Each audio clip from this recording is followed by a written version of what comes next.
आपको इस्लाम के मुतालिक पहली बार कैसे मालूम हुआ? इस्लाम कबूल करने में आपका आखिरी कदम क्या था? आपकी फैमिली का रद्दअमल क्या था? मैं लिफ्ट में जा रही थी। ओहो खुदाया, असलहे समेत लंबा चौड़ा अरबी, असलहे समेत लंबा चौड़ा अरबी। बाद में एक गोरी औरत को मार दिया और मेरे जहन ने इसका तर्जुमा मुझे ये समझाया, हम बाद में इस गोरी औरत को मार देंगे।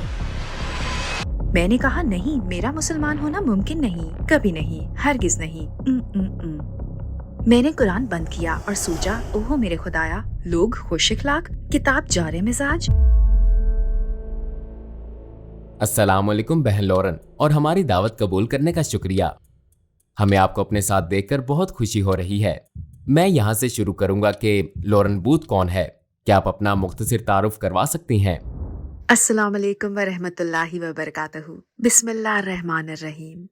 मेरा नाम लॉरेन बूथ है। मैं एक सहाफ़ी, एक लिखारी और एक अदाकारा हूँ। मैं हैम्पस्टेड नॉर्थ लंदन में 1967 में पैदा हुई। मेरी वालिदा मॉडल थीं और मेरे वालिद अदाकार थे और मैं 20 साल की उम्र तक लंदन में रही। मैं अदाकारी पढ़ रही थी। ये मेरा एक बड़ा ख्वाब था। मैं हॉलीवुड जाना चाहती थी। 7 साल अदाकारी करने के बाद मैंने 1997 में सहाफत की तरबियत हासिल की और मैं टीवी प्रोग्राम भी बहुत करती थी। मैं स्काई न्यूज पर भी आई। मैं मेन स्ट्रीम सहाफत में थी। मैं डेली मेल के साथ काम कर रही थी, मुझे जज न करें। द मेल ऑन संडे में मैंने BBC और चैनल 5 के साथ भी काम किया। बहुत सी टीवी शोज, अल्हम्दुलिल्लाह रेडियो शोज किए। फिर 2010 में मैंने इस्लाम कबूल कर लिया और ये फलस्तीन के कई सफर करने के बाद हुआ। वहाँ लोगों से मिली, पहले सहाफी के तौर पर गई और फिर एक एक्टिविस्ट के तौर पर। आपको इस्लाम के मुतालिक पहली बार कैसे मालूम हुआ? मेरे ख्याल में पहली मर्तबा जब मैंने वाकई इस्लाम पर गौर किया वो 2001 में 9/11 के बाद किया। मुझे वो फुटेज अब भी याद है जिनमें जहाजों को ट्विन टावर से टकराते दिखाया गया था और मैं छोटे बच्चे के साथ बैठी सोच रही थी कि इस गरीब मुल्क को इसकी क्या कीमत चुकानी पड़ेगी। नजरियाती तौर पर मैं एक सोशलिस्ट और लेफ्टिस्ट थी और मैं समझती थी कि मगरिब ताकत और इख्तियार के लिए मखसूस लोगों के साथ जंग चाहता है। मैंने सोचा कि एक गरीब मुल्क जिसका इससे कोई ताल्लुक नहीं, इसे कीमत चुकानी होगी ताकि अमेरिका दोबारा खुद को बरतर महसूस करे। बिंगो, अफगानिस्तान। अगर इस्लाम मगरिब के लिए एक खतरा था, फिर तो वो 1400 साल से मौजूद है और अरबों लोग इसके पैरोकार हैं। वो तो मगरिब को हथिया चुके या खौफनाक काम कर चुके होते। लिहाजा एक इकदाम का मतलब ये नहीं कि पूरी इस्लामी दुनिया एक छोटे से ग्रोह के फेल के जिम्मेदार है। ये क्या है? ये मुसलमानों को नुकसान पहुंचाने का एक सियासी फैसला है और मैंने इसकी हिमायत नहीं की। मैं दिली तौर पर इसकी हिमायत ना कर सकी। हम जानते हैं कि बतौर सहाफी आप कई बार फलस्तीन गई। आपने पहली मर्तबा वहां जाने का फैसला क्यों किया? मैंने अपनी पुश्त पर एक हाथ, एक अनदेखा हाथ महसूस किया था जो मुझे फलस्तीन की जानिब धकेल रहा था। मेरे पास इसकी कोई वजाहत नहीं है। मैं अरबी नहीं बोलती थी। मैं फलस्तीन में किसी को नहीं जानती थी, लेकिन वाकई मेरी पुश्त पर एक हाथ मुझे मजबूर कर रहा था। फलस्तीन जाओ, फलस्तीन जाओ, फलस्तीन जाओ। और फिर मैंने किसी तरबियत के बगैर खुद को तन्हा मगरबी किनारे पर पाया। क्या आप हमें बता सकती हैं कि फलस्तीन में आपका तजर्बा कैसा रहा? मेरे ख्याल में ये समझना बहुत अहम है कि मैं एक ईसाई के तौर पर मुकद्दस सरजमीनों पर गई थी और मैं यीशु मसीह के कदमों पर चलने के लिए इंतहाई पुरजोश थी। ये मेरे लिए ऐसे था जैसे मैं हज पर जा रही हूँ। हर जगह दिल यही कहता था, ओ मेरे खुदाया, मसीह यहाँ भी आए होंगे। लाजवाब एहसास था। मुझे कभी यरूशलेम जाने की तवक्को नहीं थी जहाँ इन्हें मसलूब किया गया, मगर मैं इनके मकबरे पर गई थी और बेसाख्ता कहा, ओह मेरे खुदाया, मसीह यही हैं। ये लाजवाब एहसास है। ये वाकई सच हो चुका था। लेकिन मैंने मशरिक़ वस्ता में जहाँ भी जाना शुरू किया वहाँ मुसलमान ही ईसाई मकामात की देखभाल कर रहे थे। मैं इससे काफी कंफ्यूज हुई। मसलन वो जगह जहाँ मसीह अलैहिस्सलाम ने कोड़ियों को शफा दी, लिबनान में एक गार है और गार के बिल्कुल साथ एक चर्च है और जो शख्स इसे खोलता है वो एक मुसलमान है। मैंने इससे पूछा, अच्छा इसकी चाबियां तुम्हारे पास क्यों हैं? जवाब मिला, ये नस्लों से मेरे खानदान के पास हैं। मैंने कहा, क्या मैं तुमसे कुछ पूछ सकती हूँ? इसने जवाब दिया, हाँ। मैंने कहा, क्या तुम्हारे खानदान ने इन्हें ईसाइयों से चुराया था? हो सकता है इन्होंने ये हासिल करने के लिए ईसाइयों को कत्ल किया हो। इसने कहा, आप इस बारे में वाकई कुछ नहीं जानती। नहीं, बल्कि ईसाई इस हवाले से हम पर एतमाद करते हैं क्योंकि हम भी मसीह अलैहिस्सलाम से अकीदत रखते हैं। ये पहला मौका था कि मुझे ये इल्म हुआ। मैंने पूछा, मसीह तुम्हारे नबी हैं? ٹھیک ہے، اور مسلمان بھی ان سے متعلق بہت سی معلومات رکھتے ہیں۔ وہ حضرت عیسیٰ علیہ السلام کے بارے میں بہت کچھ جانتے ہیں۔ سچ میں میرا یہ 2 ہفتے کا سفر انتہائی شاندار رہا، اور میں حیران تھی کہ ہم اس دنیا میں رہتے ہیں۔ ہر وہ بات جس کا مجھے مشرق وسطیٰ کے بارے میں علم تھا جھوٹ نکلی۔ کیا اسلام سے آپ کو کوئی تعصب تھا، اور اگر تھا تو وہ کیسے دور ہوا؟ جب میں محمود عباس سے ملاقات کے لیے جا رہی تھی، میں پارٹیز پر لکھنے والی بطور مغربی صحافی یہ سوچ رہی تھی، اوہ ہو خدایا، اسلحے سمیت لمبا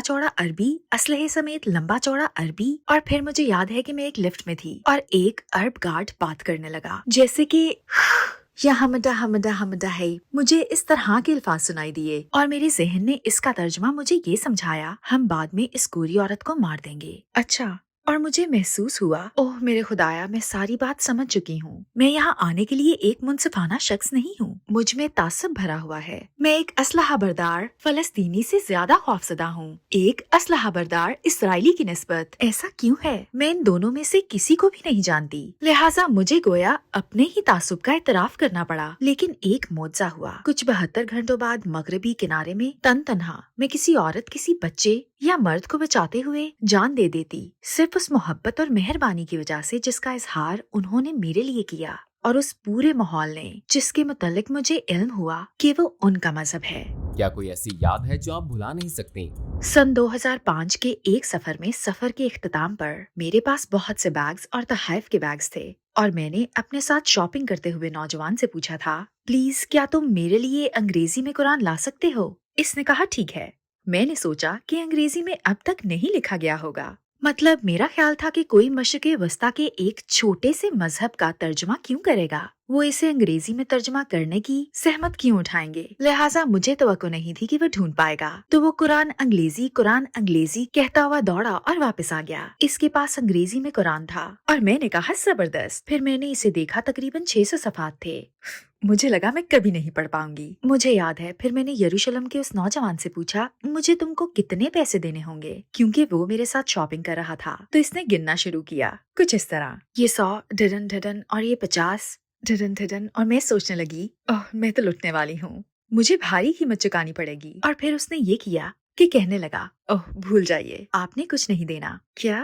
اس نے کہا، میں آپ سے صرف ایک بات کی درخواست کروں گا، وہ یہ ہے کہ واپس جانے کے بعد فلسطین کو نہ بھولیے گا، ہمیں نہ بھولیے گا۔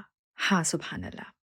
انتہائی متاثر کن بات ہے۔ اور فلسطین میں سب سے حیرت انگیز واقعہ کون سا پیش آیا؟ مثلاً جنوری کا مہینہ تھا، اور مجھے معلوم نہیں تھا کہ مشرق وسطیٰ میں کافی سردی ہو جاتی ہے، لہٰذا میرے پاس کوٹ نہیں تھا۔ مجھے یاد ہے کہ رومالہ کی ایک سڑک سے گزر رہی تھی، ایک حجاب پہنی بوڑھی عورت نے مجھے دیکھا اور عربی میں کچھ کہا، اور پھر اس نے مجھے بازو سے پکڑا، اور مجھے لگا، اچھا کیا یہ دادی ماں مجھے اغوا کر رہی ہے؟ کیا یہاں اس طرح سے ہوتا ہے؟ اس نے مجھے اوپر سے نیچے تک دیکھا، اور پھر وہ مجھے اپنے بیڈ روم میں لے گئی، کپڑوں کی الماری کھولی، ایک بڑا اوور کوٹ نکالا، مجھے پہنایا اور کہا یالا، اور میں نے کہا لیکن کیا؟ اس نے اپنا نمبر لکھا اور کہا اب تم جاؤ، اور میں نے کہا کیا؟ مجھے یہ کوٹ پہن کر ہی روانہ ہونا پڑا۔ وہ یہ برداشت نہ کر سکی کہ کوئی اجنبی اس کے قصبے میں ہو اور سردی سے کانپ رہا ہو، جبکہ اس کی الماری میں کوٹ موجود ہو۔ آپ میرا مطلب سمجھ رہے ہیں نا؟ اللہ اکبر۔ اور میں جہاں بھی گئی وہاں ایسی نرمی تھی، چیزوں کو بہترین بنانے کی ایسی صلاحیت تھی۔ مجھے اس وقت ایک چیز نے سب سے زیادہ متاثر کیا۔ میرا ایک فرینچ فارم ہاؤس تھا، ایک فرینچ گودام تعمیر ہو رہا تھا، میرے پاس ایک سوئمنگ پول تھا، 1 ایکڑ کا باغ تھا، میرے خوبصورت بچے اور ایک بہترین شوہر، اور ہر چیز تھی۔ لیکن اگر ایک چیز بھی غلط ہو جاتی تو میں اندر سے پریشان ہو جاتی۔ مثلاً اگر ایڈیٹر کام سے خوش نہ ہوتا تو سارا گھر سر پر اٹھا لیا جاتا۔ اوہ میرے خدایا، میں ذہنی دباؤ میں ہوں۔ یعنی صرف ایک معمولی سی بات، ہر چیز ہر لحاظ سے مکمل چاہیے تھی، ورنہ میں پرسکون نہیں رہتی تھی۔ اور یہ لوگ جن کے بچے فوج کے ہاتھوں قتل ہو رہے تھے، گھروں پر قبضے ہو رہے تھے، ان کے علاقوں میں ظلم اور جبر روز کی کہانی تھی، اور پھر بھی وہ کہتے سلامتی ہو، آپ کیسی ہیں، ہمارے گھر کا کھانا کھائیں۔ اور ان کے پاس ایسا سکون تھا۔ میں نے ان سے پوچھا تھا، آپ لوگ اتنے سخی کیوں ہیں؟ ان حالات میں آپ کے لیے یہ سب کیسے ممکن ہے؟ ان کا جواب تھا، اس کی وجہ یہ کتاب ہے، قرآن ہے، اللہ سب کچھ ٹھیک کر دے گا۔ اچھا، آپ کو اسلام کی طرف بہت زیادہ کشش کب محسوس ہوئی؟ مجھے یاد ہے 2008 میں ایک غیر مسلم کی حیثیت سے میں غزہ میں ان لوگوں کے ساتھ محاصرے میں پھنسی ہوئی تھی جو آج بھی محاصرے میں ہیں۔ اعوذ باللہ، وہ رمضان کا مہینہ تھا۔ میں نے دیکھا کہ لوگ ایک دوسرے کے ساتھ مہربانیاں کر رہے ہیں، حالانکہ وہ خود غریب تھے۔ لہٰذا ایک دن میں نے سوچا مجھے بھی کوئی نیک کام کرنا چاہیے۔ رفاح کے پناہ گزیر کیمپ میں فیملی کے لیے دمبے کا گوشت لے کر جانا چاہیے۔ میں یہ کھانا لے کر پناہ گزیر کیمپ میں مسلمان فیملی کے پاس گئی۔ ماں نے دروازہ کھولا۔ تفصیل سلام علیکم، روشنی اور نور سے بھری ہوئی، اور وہ ایک قید خانے میں رہ رہی تھی، نہ کچھ کھانے کو تھا نہ پینے کو۔ میں نے اس سے کہا تم روزہ کیوں رکھ رہی ہو؟ میرے خیال میں تمہارا خدا تم سے محبت نہیں کرتا۔ مجھے یہ کہتے ہوئے افسوس ہے، میرے خیال میں تو وہ نہیں کرتا۔ وہ 30 دن تک تم غزہ والوں کو پیاسا کیوں رکھتا ہے؟ کیا 31واں دن تمہیں پانی مل جاتا ہے؟ اس نے کہا نہیں، ہمارے پاس پانی نہیں ہے۔ میں نے کہا اچھا تو پھر تم 30 دن غزہ میں کھانے کے بغیر رہو گے؟ کیا 31واں دن تمہارا فریج بھر جائے گا؟ اس نے کہا نہیں، یہ نہیں بھرے گا۔ میں نے کہا تو پھر تمہارا خدا تم سے محبت نہیں کرتا، سمجھی؟ مجھے روزہ رکھنے کا کوئی ایک فائدہ بھی بتا دو۔ اور اس نے مجھے اس ویران سے کمرے میں کہا تھا، میں غریبوں کو یاد رکھنے کے لیے رمضان کے روزے رکھتی ہوں۔ اور اس بات پر میں نے اس لمحے سوچا، اگر یہی اسلام ہے تو مجھے مسلمان ہو جانا چاہیے، کیونکہ اگر کوئی ایسا یقین ہے جس میں آپ خدا پر ایمان رکھ سکتے ہیں اور کسی دن وہ کچھ نہ دے تب بھی شکر گزار ہو سکتے ہیں، اگر ایک ایسا یقین ہے جس میں آپ کے پاس کھانے کی ایک پلیٹ ہے اور وہ آپ کسی اجنبی کو دے دیتے ہیں، اوہ میرے خدا واہ، تو یہی ہے۔ Assalamu alaikum, brothers and sisters. We saw that 80% of our audience, including this video, are not subscribed to our channel. As you know, we are a non-profit organization and advertisements are disabled on our videos. So the only reason we are asking for this is to spread the truth. It may seem like a small act, but inshallah, it may be a means of guidance for many people. Now let's click the subscribe button and let's together walk towards eternity. आपने बताया कि उन्होंने आपको कुरान दिया था, फिर क्या हुआ? आपने इसे पढ़ा؟ جی، مجھے وہ قرآن تحفے کے طور پر دیا گیا تھا، اور ایک دن جب میرے بچے کام پر چلے گئے تو میں نے اسے کھولا۔ میں نے سوچا ٹھیک ہے، میں اپنے ہاتھ دھو لیتی ہوں، مجھے معلوم ہے وہ بھی ہاتھ دھوتے ہیں، اور یہ بہت سنجیدہ کتاب ہے۔ میں نے اسے سنجیدگی سے دیکھا۔ یہ میرا صحیفہ نہیں تھا، لیکن صحیفہ تو تھا، ہو سکتا ہے یہی حقیقی صحیفہ ہو، لہٰذا چلو میں اسے احترام سے پڑھتی ہوں۔ تو میں نے الفاتحہ پڑھی اور سوچا اچھا یہ تو رب کی دعا کی طرح ہے، وہی چیز، صرف اور صرف خدا کی عبادت کرو، صرف اسی سے مانگو، صرف اسی کا شکر ادا کرو، برے نہ بنو، نیکی کرو، میں ٹھیک ہوں۔ تو سورۃ الفاتحہ اچھی تھی، یہ میرے عیسائی اعتقادات کے مطابق تھی، لیکن پھر سورۃ البقرہ آئی اور پھر ایک آیت سامنے آتی ہے، ان میں ایسے بھی ہیں جو کہتے ہیں کہ وہ مومن ہیں لیکن ان کے دل میں نفاق ہے، اور وہ جانتے ہیں کہ وہ سچ نہیں بول رہے، اور اللہ جھوٹوں سے نفرت کرتا ہے۔ گویا یہ میری منافقت سے مجھے آگاہ کر رہا تھا اور مجھے بتا رہا تھا کہ میں جہنم میں جانے والی ہوں، کیونکہ میرا خدا پر یقین تو تھا لیکن اس کے لیے کچھ نہیں کر رہی تھی، اور میں برے فیصلے کر رہی تھی۔ میں اچھی انسان نہیں تھی، عبادت بھی نہیں کرتی تھی، اور مجھے اس پر افسوس بھی نہیں تھا، اور میں جھوٹ بول رہی تھی۔ میں نے قرآن بند کیا اور سوچا، اوہ میرے خدا، مجھے اس سے سرد مہری کا احساس ملا۔ یہ ایک گرم دن تھا لیکن بہت ہی خوفناک، اور میرے لیے قرآن خوف زدہ کرنے والا تھا، لہٰذا میں نے اسے لے کر اونچے شیلف پر رکھ دیا اور سوچا واہ، لوگ خوش اخلاق اور کتاب جارے مزاج، کیونکہ میں نے خدا کو پہلے کبھی اتنے غصے میں نہیں دیکھا تھا اور وہ مجھ پر غصے تھا۔ کیا آپ کو مسلمانوں نے دعوت دی؟ مجھے اپنے سفر کے دوران ایک جگہ سے دعوت ملی تھی، وہ لوگوں کا ایک گروپ تھا اور انہوں نے مجھے کافی توجہ دی۔ کیا آپ جانتے ہیں وہ کون تھے؟ صومالی ٹیکسی ڈرائیورز۔ وہ موقع نہیں جانے دیتے، وہ اس طرح کی بات نہیں کرتے، لا لا لا لا لا۔ انہوں نے مجھے دعوت دی تو میں نے کہا السلام علیکم، کیونکہ میں فلسطین میں رہتی تھی اور میرے خیال میں اس کا مطلب ہیلو تھا۔ وعلیکم السلام، کیا آپ مسلمان ہیں؟ نہیں، مگر میں دلچسپی رکھتی ہوں۔ اوہ واقعی، ہوشیار رہیں کیونکہ آپ کو یہیں پر ایک لیکچر ملنے والا ہے، آپ کو اپنے ڈرائیور سے ایک خطبہ ملنے والا ہے۔ اور میں نے واقعی کافی انجوائے کیا، اور انہوں نے اس طرح کی بات کی جیسے کہ حضور صلی اللہ علیہ وآلہ وسلم نے عائشہ سے فرمایا، اور میں ان باکمال عظیم انسان کے بارے میں جان رہی تھی جو 1400 سال پہلے عرب کے ایک ریگستان میں تھے اور لکھ پڑھ نہیں سکتے تھے، لیکن انہوں نے لوگوں کو سکھایا اور انہیں اور دنیا کو تبدیل کیا، اور مجھے محمد صلی اللہ علیہ وآلہ وسلم سے عشق ہو گیا۔ اسلام قبول کرنے کے حوالے سے آپ کا آخری قدم کیا تھا؟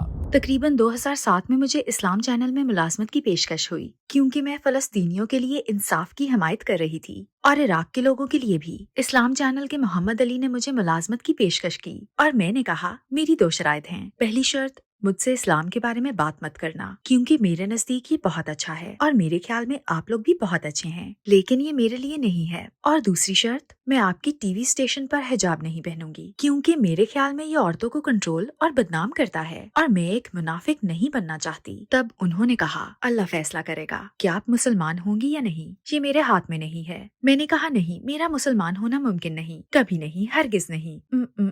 मोहम्मद अली ने कहा, हो सकता है आप मुसलमान हो जाएं। मैंने जवाब दिया, मैं नहीं होंगी। उन्होंने कहा, ये तो अल्लाह जानता है। मैंने कहा, ठीक है, और हिजाब के मतलब क्या ख्याल है? उन्होंने कहा, ठीक है, हिजाब ना पहने, लेकिन प्लीज जितना हो सके हयादार लिबास पहने, इससे हम कबूल कर लेंगे। और इस तरह मैंने इस दुनिया में सफर करना शुरू किया। मुकर्रीन, शयूख से इंटरव्यू लिए, इस्लाम के मुतालिक बात करने वाले मजीद लोगों और मुसलमानों तक रसाई मिली, और मैं 2010 में सहाफी की हैसियत से ईरान गई बतौर नामा निगार अल कुर्द रियासत की रैली पर रिपोर्ट बनाने के लिए। मेरी दिलचस्पी हमेशा से फलस्तीन में थी, तो मैं ईरान में थी। हम लोग कौम पहुँचे, हम एक ट्रिप पर थे और ये रमजान का महीना था। मैं इस मस्जिद में गई और जब मस्जिद में दाखिल हुई तो मैंने सोचा, अच्छा, मेरा ख्याल है कि मैंने पूरा वजू किया था। बिल्कुल, हाँ, शायद मैंने अपने साथ सफर करने वाले दोस्त के साथ वजू किया था, और मैंने दहलीज पार करते हुए दुआ की और कहा, ए अल्लाह, आपने मुझे जो कुछ दिया इसका शुक्रिया, और अब मैं आपसे और कुछ नहीं मांगूंगी, क्योंकि आपने मुझे बहुत नवाजा है, लेकिन प्लीज फलस्तीन पर अपनी रहमत करें। और फिर मैं इर्द गिर्द का जायजा लेने और चुप करके रिपोर्टिंग करने चली गई। मेरे पास आईफोन था। मैंने सोचा, वाह, ये तो बहुत जबरदस्त बात है। आप रमजान में एक ईरानी मजार पर मौजूद हैं। आपके पास एक बेहतरीन स्टोरी है, आप इसे पूरी दुनिया में बेच सकते हैं। इस वक्त मैं मजहबी जहन से नहीं सोच रही थी, इस तरह से कि ओह, मैं मुसलमान होना चाहती हूँ। मैं तहकीक करने और कुछ खुफिया तस्वीरें लेने के लिए गई थी, लेकिन जब हम मरकजी जगह पर पहुँचे तो मैं बैठ गई और मुझे ऐसा लगा कि सुकून की आबशार के नीचे बैठी हूँ, जैसे मैं हर परेशानी से आजाद हो गई हूँ। मेरा दिल बिल्कुल पुरसकून हो गया। मुझे अपना नाम भी याद नहीं था। मैं लॉरेन बूथ बिल्कुल भी नहीं थी। वो तख्लीक, जात की तख्लीक, अना, हमाकत, जो कुछ भी था, सब गायब हो गया। ये बेहतरीन एहसास था और मैं वहाँ से हिलना भी नहीं चाहती थी। यूं मैं रात मस्जिद में ही सो गई और सुबह मैंने वजू किया और फजर की नमाज पढ़ी, और इस लम्हे मैं अपने दिल में जानती थी कि मैं मुसलमान हूँ। इस वक्त मैं जानती थी कि खुदा एक है। हजरत मोहम्मद सल्लल्लाहु अलैहि वसल्लम 100% नबी थे। फिर क्या हुआ? आपके इर्द गिर्द लोगों का रद्द-ए-अमल कैसा था? मैं कलमा शहादत पढ़े बगैर लंदन वापसी की फ्लाइट नहीं लेना चाहती थी, लेकिन मुझे कोई ऐसा शख्स नहीं मिला, क्योंकि मेरी फ्लाइट सुबह 6 बजे की थी। तो मैं लंदन की एक मस्जिद में गई। पता है क्या हुआ? सुभान अल्लाह, जब मैंने शहादत कहा, अशद ठुफ, जैसे मेरे मुंह से सीमेंट की स्लैबें गिर रही हों, जैसे मेरी जुबान से सोने की बार्स निकल रही हों। अशहदु अल्ला इलाहा इल्लल्लाह, ऐसा लगता था जैसे कोई जल्जला आया हो। अशहदु अन्ना मुहम्मदन अब्दुहु व रसूलु, ठुफ, और मैं जमीन पर गिर गई। वाह, क्या यादगार लम्हा था। और अचानक मुझे लगा जैसे मैं रुई की एक बड़ी गेंद में हूँ, जैसे मैं रुई में लिपटी हुई हूँ। ये बहुत नरम और लतीफ एहसास था और हर चीज गैर हकीकी महसूस हो रही थी। अगले दिन जब मैं अपने बच्चों को स्कूल ले जा रही थी और वो आगे भागे और मैं घर से बाहर निकली, मैंने सोचा, तुमने अपना हिजाब नहीं पहना। फिर मुझे ख्याल आया, अरे, अब तुम ईरान में नहीं हो, तुमने हिजाब नहीं पहना, तुमने हिजाब नहीं पहना, तुम बरहना हो। और मैं अपने घर के दरवाजे से बाहर कदम न रख सकी। मैंने वापस जाकर वो स्कार्फ ढूंढा जो किसी ने मुझे दिया था और उसे इंतहाई अजीबो गरीब तरीके से पहना और स्कार्फ में लड़कियों को छोड़ने स्कूल चल पड़ी। उन्होंने पूछा, अम्मी, आपने हिजाब क्यों पहना है? मैंने कहा, सर्दी है। उन्होंने कहा, नहीं, गर्मी है। मैंने कहा, जो भी है, तुम जाओ, जाकर खेलो, जंगल में घूमो। और जब मैं स्कूल पहुंची तो एक बच्चे का वालिद, जो यहूदी क्रॉनिकल के लिए काम करता था, गोया सोच रहा था कि ओह, ये तो बहुत बड़ी खबर है। और मैं सोच रही थी, ओह, मैं बड़ी मुश्किल में फंस गई हूँ। इसका अंदाज बता रहा था कि हाँ, जैसे इसके सारे क्रिसमस के दिन एक साथ आ गए हों। लेकिन मुझे कोई परवाह नहीं थी। मैं घर गई और अगले 7 दिन में सब कुछ बदल गया। मैं नमाज पढ़ना चाहती थी, मैं अल्लाह के सामने रोना चाहती थी। मैंने अपना सर जमीन पर रख दिया, जैसे मैंने मुसलमानों को करते देखा था, और मैं 2 बातें बार बार कह रही थी। मैंने सिर्फ इतना कहा, आपका शुक्रिया, और मैंने कहा, माजरत। मैंने कहा, मुझे ये जिंदगी देने का शुक्रिया, वो सारी मोहब्बत के लिए जो मुझे हासिल है, हर वो चीज जिसका मुझे कभी एहसास नहीं हुआ, जैसे मेरी खूबसूरत बेटियां। मैं मोहब्बत से वाकिफ हूँ, मुझे मौके और एक अच्छा खानदान मिला, और मैं आपको जानती हूँ, आपका शुक्रिया। और फिर मैंने कहा माजरत, बहुत ज्यादा माजरत। और मैं तकरीबन 1 हफ्ता खूब रोई, लेकिन फिर मुझे दोबारा कुरान उठाना पड़ा और मैं घबरा गई। चुनाचे मैंने जुमा के दिन कलमा शहादत पढ़ा और मेरे बच्चे अपने अबू के पास थे। हम में तलाक या अलहदगी हो चुकी थी और उस जुमा की रात मैं सोच रही थी, अच्छा ठीक है, बच्चे जो हैं। मैंने कलमा शहादत पढ़ा, घर गई और सोचने लगी, आज जुमा की रात है, चलो किसी मर्द दोस्त को फोन करती हूँ। ओह, तुम ऐसा नहीं कर सकती क्योंकि तुम्हें पता है। चलो सिगरेट पीती हूँ, लेकिन मैं सिगरेट नहीं पीना चाहती क्योंकि मैं जानती हूँ कि मुझे नमाज पढ़नी है और अल्लाह का नाम लेना है। फिर मैंने फ्रिज खोला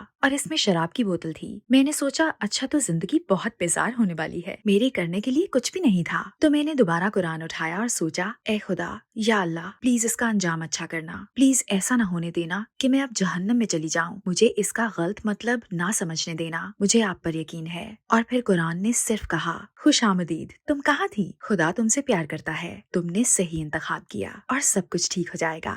वाकई हैरत अंगेज। और आपकी फैमिली का रद्द-ए-अमल कैसा था? मैंने सोचा कि जब मेरे घर वालों को पता चलेगा तो बड़ा मसला होगा। मैं मुसलमान थी, मेरी अम्मी का अंदाज बहुत तंजिया था। इन्होंने कहा, तुम पागलों और जुनूनियों में शामिल हो गई हो, क्या अब तुम दहशतगर्द बनोगी? वो हमेशा बहुत डरती थीं, लेकिन मैं एक बेहतर बेटी बन गई थी इंशाल्लाह। मैंने इनकी जिंदगी के आखिरी सालों में इनसे शदीद मोहब्बत की और चीजों को दुरुस्त किया। और मेरे वालिद बस खौफजदा थे, क्यों तुम एक आजाद औरत होकर इस तरह का लिबास पहनती हो? क्यों तुम किसी मर्द को खुद को हिजाब पहनाने की इजाजत देती हो? क्योंकि खुदा ने कभी नहीं कहा कि तुम ये पहनो, मर्दों ने तुम्हें ये पहनने का कहा है। और मैं कहती, मैं ये खुदा के लिए पहन रही हूँ, ठीक है? और वो कहते, लेकिन आप खुदा के पास किसी भी हालत में जा सकते हैं, तुम्हें इस हुलिये की जरूरत नहीं है। वो मेरी साबका शादी के बारे में फिक्रमंद थे, क्या तुम खिदमतकार बनोगी? मैं कहती थी, खिदमतकार बनने में कोई बुराई नहीं है। वो कहते थे, मेरी तमाम बेटियां मजबूत औरतें हैं। मैं जवाब देती थी, आप नहीं समझेंगे। लेकिन सुभान अल्लाह, जब मेरे वालिद बिस्तर मर्ग पर थे तो मुझे इनसे गुफ्तगू करने का मौका मिला। सुभान अल्लाह, मैंने इनके सामने सूरत अल फातिहा पढ़ी, इनका हाथ पकड़ा, इनकी आंखों में देखा और अपनी रूहानियत और खुदा के लिए मोहब्बत इनके साथ शेयर की। और उन्होंने कहा कि खुदा एक है और हजरत मोहम्मद सल्लल्लाहु अलैहि वसल्लम आखिरी नबी हैं और हजरत ईसा अलैहिस्सलाम एक नबी हैं, तो अल्लाह ही बेहतर जानता है। उन्होंने ये सब अरबी में नहीं कहा और मैंने इन्हें मजबूर नहीं किया, लेकिन वो मुझसे हमेशा कहते थे, खुदा एक है और ईसा अलैहिस्सलाम एक नबी हैं। मैंने कहा, नबी मोहम्मद सल्लल्लाहु अलैहि वसल्लम एक अजीम इंसान थे जो नबी थे। तो उन्होंने जवाब दिया, ठीक है, मैं मानता हूँ कि वो नबी थे। और इनकी वफात के बाद मैंने इनके बारे में एक खूबसूरत ख्वाब देखा। इन्हें 3 इमाम गुस्ल दे रहे थे और वो नूर से भरे हुए थे। तो इंशाल्लाह।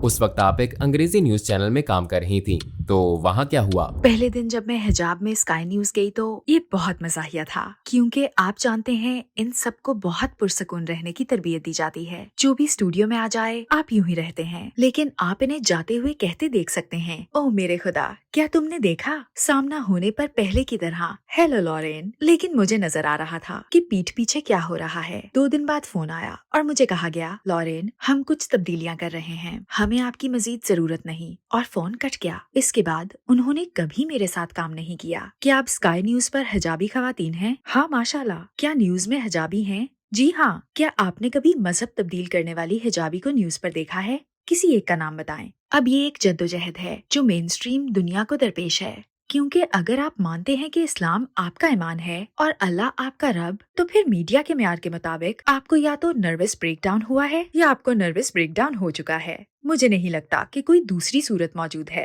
वो आपको एक बाशाउर ज़हीन और काबिल एतमाद औरत के तौर पर कैसे पेश कर सकते हैं जो दरमियानी उम्र की हो और कह रही हो, सुबह बखैर, मेरा नाम लॉरेन ब्यूथ है। वैसे मैं मानती हूँ कि अल्लाह खुदा है और मोहम्मद सल्लल्लाहु अलैहि वसल्लम आखिरी नबी थे। अब चलते हैं मौसम की तरफ। आप ऐसा नहीं कर सकते। वो हिजाब वाली ब्राउन खवातीन को तो पेश कर सकते हैं। ओह, क्योंकि ये इनकी अजीब मंतक है। लेकिन अगर आपका ताल्लुक मेन स्ट्रीम से है तो इसे खुदा और इस्लाम के बारे में गुफ्तगू किए बगैर नॉर्मल चीज कैसे समझा जा सकता है? और इस गुफ्तगू के बगैर कि हम मुसलमानों और मुस्लिम दुनिया के साथ क्या सलूक करते हैं, मैंने ये गुफ्तगू की है और मैं इसे कबूल करती हूँ। अल्हम्दुलिल्लाह, मैं इसे कबूल करती हूँ। क्या आपके हलके में कोई ऐसा शख्स था जिसने इस्लाम कबूल किया और अपनी जिंदगी बदली हो? मैं चंद साल पहले कतर से वापसी पर एक फ्लाइट में थी और मेरे सामने बनियान पहने एक ब्रिटिश शख्स था। इसके बाल छोटे थे और इससे शराब की बू आ रही थी और मैं सोच रही थी, या खुदा, मैं 4 घंटे तक इसके करीब नहीं बैठना चाहती। मेरा टिकट नंबर 21G और इसका 21F था। तो हम जाकर बैठ गए और मैंने इसे नजरअंदाज करने की कोशिश की। इसने मुझे ऐसे देखा जैसे मैं कोई कचरा हूँ। इसने हकारत से मेरी तरफ देखा। जब खाना आया तो इसने कहा, हाँ मैं वोडका, बियर और सब कुछ लूंगा। और मेरा तासुर ऐसा था, उफ, मैं सिर्फ पानी पी रही थी और सोच रही थी, या अल्लाह मुझे माफ कर दे, ये मेरी बदतरीन फ्लाइट है। फिर इसने कहा, क्या आपको पानी चाहिए? ऐसे जैसे मैं इंग्लिश नहीं बोल सकती। तो मैंने कहा, आपका बहुत बहुत शुक्रिया। फिर मैंने सोचा, अच्छा अब मुझे नेकी करनी चाहिए, मैं इसे कोई चीज दूंगी। क्या आप मेरा पनीर खाना पसंद करेंगे? इसने जवाब दिया, बहुत बहुत शुक्रिया। फिर इसने पूछा, आप कहाँ से हैं? मैं लंदन से हूँ। और आप कहाँ से हैं? वो हैरान हुआ, क्या आप ऐसे कपड़े पहनती हैं और लंदन से हैं? फिर इसने दूसरी तरफ देखा और एक अजीब हरकत की। वो वहाँ बैठा था और कहता जा रहा था, I am sorry, I am sorry, I am sorry. मैंने सिर्फ इसे देखकर कहा, तुम ठीक हो? इसने कहा, हाँ, लेकिन मैं आपके बारे में खौफनाक बातें सोच रहा था और मैं माफी चाहता हूँ। मैंने इसे कहा, लेकिन आपने मुझे कुछ कहा तो नहीं? ठीक है, तो कोई फर्क नहीं पड़ता, फिक्र ना करें। किस्सा मुख्तसर, 4 घंटों के दौरान हम बातें करते रहे। इसने मुझे बताया कि वो डिप्रेशन में है और जिंदा नहीं रहना चाहता। वो एक बुरा इंसान है। मैंने इसे समझाया, नहीं, कोई भी ऐसे वक्त से गुजर सकता है, लेकिन हम खुदा से दुआ करते हैं। आप किससे दुआ मांगते हैं? आप किससे मदद मांगेंगे? इसने कहा, मैं किसी पर यकीन नहीं रखता। मैंने कहा, कोई तो है, कुछ तो है जिसके पास आप ऐसी हालत में जाते हैं। इसने कहा, मेरे पास अपनी माँ की तस्वीर है और कभी कभी मैं इसके सामने रोता हूँ और कहता हूँ, माँ मेरी मदद कर। ये 40 साल का शख्स तकलीफ में था। मैंने पूछा, अच्छा क्या तुम्हारी माँ मजहबी थी? इसने कहा, हाँ, वो बहुत दुआएं करती थीं। मैंने कहा, तुम्हारी माँ किससे दुआ करती थीं? इसने कहा, खुदा से। मैंने कहा, क्या ख्याल है, अगली बार जब तुम ऐसा महसूस करो तो इससे दुआ करना जिससे तुम्हारी माँ दुआ करती थी। और ऐसा लगा जैसे रोशनी का बल्ब जल गया हो। हाँ, आप ठीक कह रही हैं, आप ठीक कह रही हैं। और अल्लाह की रहमत से मेरे बैग में अंग्रेजी में कुरान मौजूद था। मैंने इसे दे दिया और ये लंबा शख्स, जवान ब्रिटिश आदमी, जहाज से उतरते हुए शुक्रिया शुक्रिया कहे जा रहा था। तो सुभान अल्लाह, लोगों को मदद की जरूरत है और हमें रसाई का जरिया बनाना है, इंशाल्लाह। जो कुछ लोग ये जरिया बनने के लिए वक्फ हैं, आउटपुट तैयार करने के लिए, वो हमारे 9 मुसलमानों का ख्याल करते हैं और हमें अपने विरसे पर फख्र करने और मुस्तकबिल से उम्मीद लगाने का मौका फराहम करते हैं, और गैर मुस्लिमों और शकूक में मुब्तला लोगों को सवालात पूछने का मौका देते हैं, इंशाल्लाह, जो एक नेक मकसद है। क्या आप हमें अपने मुकम्मल शुदा और मुस्तकबिल के प्रोजेक्ट्स के बारे में बता सकती हैं? आप जानते हैं कि मेरा बड़ा प्रोजेक्ट ये जाहिर करना है कि इस दुनिया की तरफ मुसलमानों का रवैया कैसा है, तैयब क्या है, भलाई क्या है, हम इसे कैसे दोबारा जिंदा कर सकते हैं और अपनी जिंदगी में अपना सकते हैं। अल्हम्दुलिल्लाह, शायद बड़े मंसूबों में से मेरे लिए सबसे अहम मुसलमानों को ये बताना है कि हमारा विरसा कितना अजीम है और हम कैसे इस पर गौर करके दोबारा अजीम बन सकते हैं। अल्हम्दुलिल्लाह, मैंने in search of Holi land नामी एक किताब लिखी है। अल्लाह के फजल से मैंने इसकी ऑडियो बुक भी तैयार की है ताकि लोग इसे सुन सकें। ये ऑनलाइन है और मैंने अपनी किताब को ड्रामे की शक्ल देने के लिए एक प्रोड्यूसर के साथ काम करके इसे परफॉर्म भी किया है। इसका नाम है एक्सीडेंटली मुस्लिम। हमने एडनबर्ग फ्रेंच फेस्टिवल में 900 लोगों के सामने ये ड्रामा पेश किया है, जिनमें ज्यादा लोग गैर मुस्लिम थे। मैं इस्लाम को इसकी हकीकी शक्ल में देखना पसंद करती हूँ, दिल और मुआशरे पर मुस्बत असरात छोड़ने वाला। अगर आपको दुनिया के तमाम गैर मुस्लिमों से 1 मिनट बात करने का मौका मिले तो आप उन्हें क्या कहेंगी?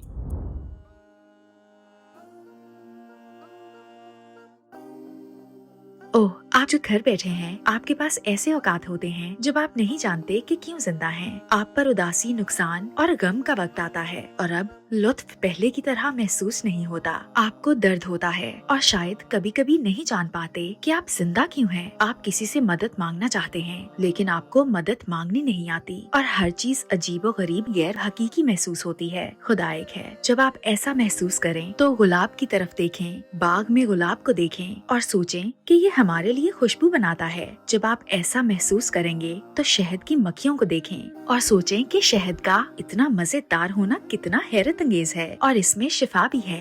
हम इसे गले की सोजिश में लेते हैं जरा सोचिए कि कुदरत कैसे हमें राहत देती है। बारिश के पानी का जमीन में दरख्तों की जड़ों में जाना कितना खूबसूरत अमल है। फिर दरख्तों में नए नए पत्ते या फूल उगते हैं, फिर वो फूल फल बनते हैं जिन्हें हम खाते हैं और इससे हमें फायदा मिलता है। और अपने रब की प्यारी और मेहरबान मौजूदगी को महसूस किया करें। लॉरेन बहन, हमें वक्त देने का शुक्रिया। हम दूसरे प्रोजेक्ट्स में भी मिलते रहेंगे। इंशाल्लाह। अस्सलाम वालेकुम व रहमतुल्लाहि व बरकातहू।